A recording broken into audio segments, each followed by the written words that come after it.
think over your career you've had a consistently very important role in magazines, but I think some people would say Terry's an art director, that's always what he's been, that's what he is. But then other people, obviously your team at ID perhaps, who worked there when you were there, would say that you're an editor-in-chief. What do you think you've done? I think I've empowered people to capitalise on their talent, and I think that was part of the aim when, with ID, but even, I guess I was learning before ID, and so when I started ID, the idea was that there was people with a lot of talent or a lot of skills, and they should just capitalise on what they could do. And sometimes people didn't know what they could do, but they, ended up doing it really, really well. So it's not about your talent, it's about other people's talent?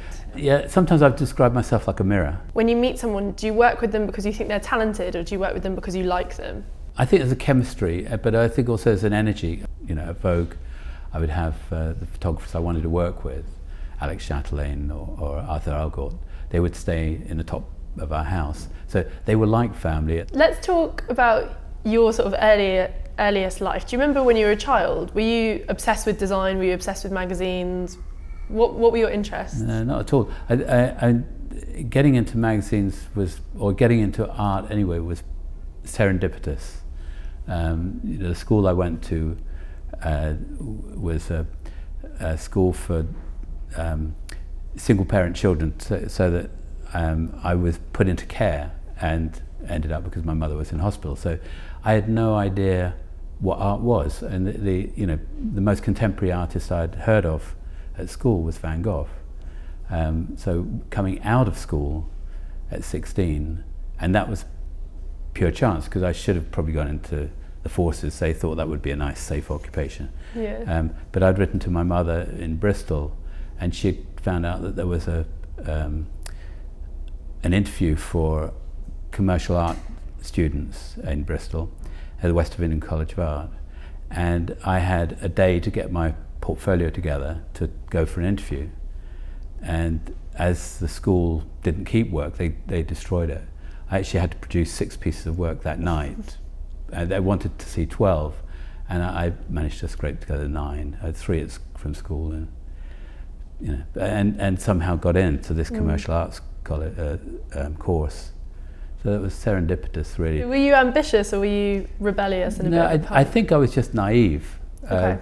I think that it was such a difference between coming out of a uniform type school, and then my friends were bikers or greasers, and at that time, there were jazz clubs in Bristol, and so I'd hang out, and I grew my hair, so my hair was kind of got long, and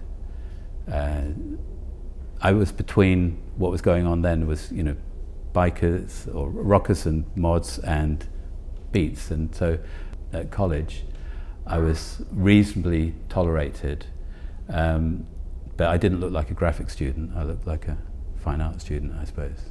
What do you mean?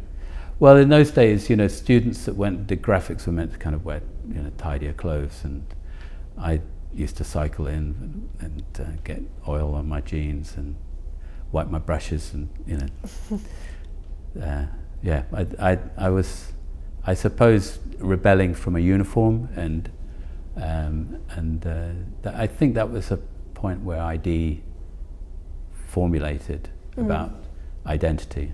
Tell me more about, if you're comfortable doing so, it's interesting what you were saying about your own family and how you grew up sort of in quite a lonely way. Do you think that's what's made you have such an interest in kind of growing a family professionally around you? It's not something I've ever thought about as a reason.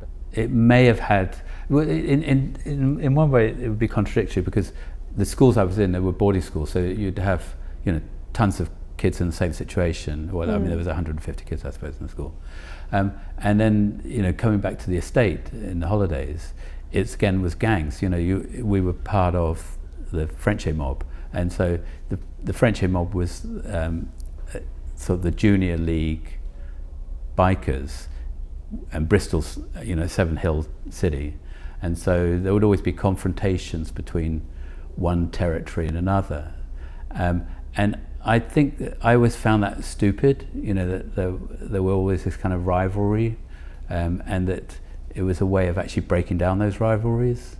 And I think that when IID started, it was actually about breaking down the whole uniform, and that you'd be able to kind of mix it up much more. And so the ethos of IID at the beginning was to break down the categories so that you couldn't be defined exactly. Tell me about when you left college and you started thinking about having a job, because you kind of quite famously worked for British Vogue, but tell me about some of the first positions you had. For the first 6 months, I really thought I was in the wrong job. So I then decided to have fun and try and break some of the rules. And B. Miller was amazing and let me get away with all sorts of breaking rules.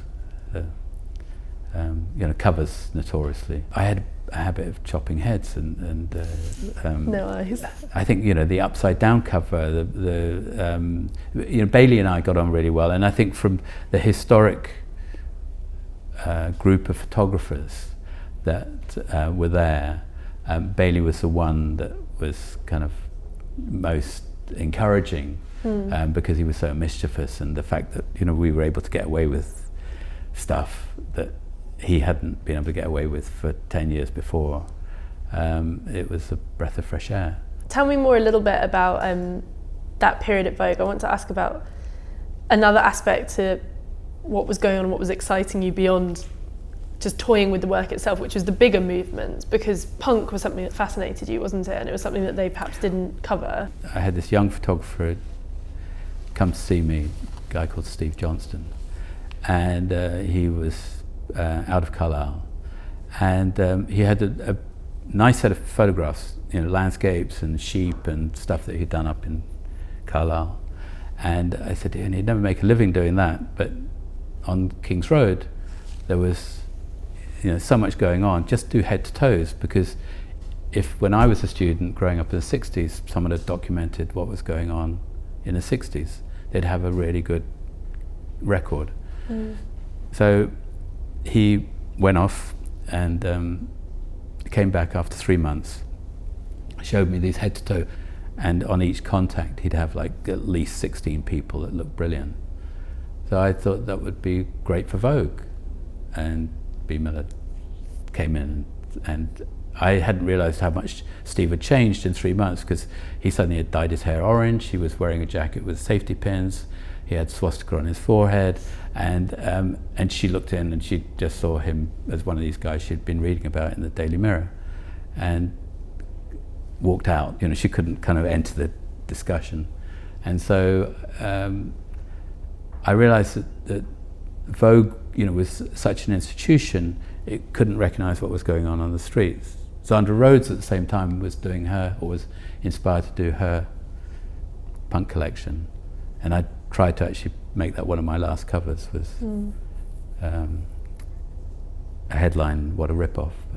When you look at British Vogue today, I think whenever you work somewhere, it becomes a part of you in a way, and you always feel really attached to it. When you look at British Vogue, do you feel like it's you in any way? No. It was funny going back, because I hadn't been back into Vogue until with B's memorial, and it was such a different world, and I see it as part of my past. Yeah. But when I pick up the magazine, I'll flip through it. It's the same way as I might flip through any other magazine. Do you think it's a good magazine? Do I think it's a good magazine? I think it could be better. Okay, let's talk about that period when you left, because did you leave, when you decided to leave, did you think I'm going to leave to start my own magazine, or was it more pragmatic and more confused than that? The idea of doing a magazine myself happened around 76. I was wanting to do a newspaper. Okay. And there was a newspaper in New York that I'd been inspired by, which was called, I can't remember what it's called. It was a newspaper anyway. And I started a thing called Picture Wallpaper. And the idea was that you create a newspaper that you could plaster your walls with, so that it would just be images, and it was cheap or free. And each time it was a way of that you could decorate your room cheaply, and I couldn't get the funding for it. And after a while I thought, well, you know, if I end up doing this, why am I doing it? Because it's such a lot of effort and distribution and stuff. Anyway, the ID I felt was a valid kind of fanzine. We kicked around names, and ID was the name of my company, Instant Design, or initials of Instant Design, or Informate Design, I was there. And Trish said, yeah, that's the title, ID. And so it just started really as a hobby. When you started ID, was it about the content or was it about the design? Because if you read things about ID, there's so much that, you know, it was started because you fell in love with street style, it started because you adored punk, but was it just because you loved design? I think it was just the idea of moving imagery and typography together. The type on an image added something, the word together with an image. So you can have an image and then you can stick a word with it or words with it, and you can give it a different meaning. So that combination always interested me. And you know, even at Vogue, I would bang type through the middle of images, sometimes upsetting photographers doing it, but you know, I like this kind of physical imposition of type on an image, and that it was not too precious. And I wasn't interested in journalism as such, I just wanted the words to come from the person you saw. So it's like you walk up to someone and say, well, what's your interest?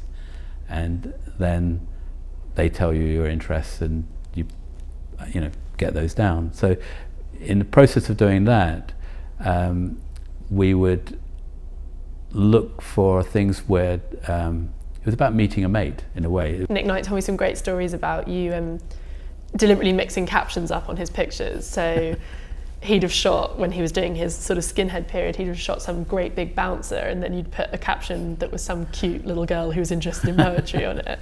And Dylan Jones told me a story about how your approach to sub-editing, you just cut the bottom off an article if it didn't fit. Yeah.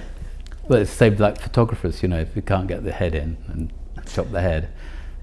Was there an element, because you're laughing when I'm telling you about it, was there an element where you realised it was playful? There must have been something slightly more, which was this idea of deliberately being a little bit subversive. All that stuff about readers' research takes away gut instinct, and I think gut instinct is something which you have to develop. Instinct is something which you have to develop.